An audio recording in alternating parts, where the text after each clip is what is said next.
नमस्कार मंडळी, चला तर आज आपण बनवूया साबुदाण्यापासून बनवलेले कुरकुरे.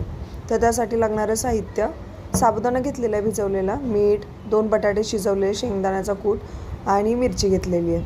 तर साबुदाण्यामध्ये आपण ती मिरची वाटून घेऊयात, बघू शकता. आणि जो आपण बटाटा घेतलेला शिजवून तो किसून घेतलेला आहे आणि ते मळून घ्यायचं. मळून घेतलेले सगळं मिक्स करून घेतलेले, मीठ वगैरे चवीपुरतं, शेंगदाण्याचा थोडासा कूट जाडसर असा ठेवायचा थोडासा.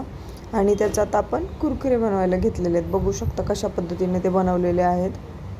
हे बनवून झाल्यानंतर आपण गरम तेल केलेलं आहे कढईमध्ये आणि त्याच्यामध्ये व्यवस्थित असं मीडियम आचेवरती तळून घ्यायचे. हे म्हणजे क्रिस्पी होतात ते कुरकुरे.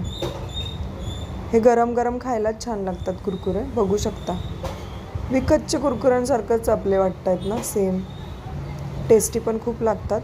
चॅनलवर नवीन असाल तर पटकन सबस्क्राईब करून घ्या आणि अशाच नवनवीन रेसिपीचा आस्वाद घ्या.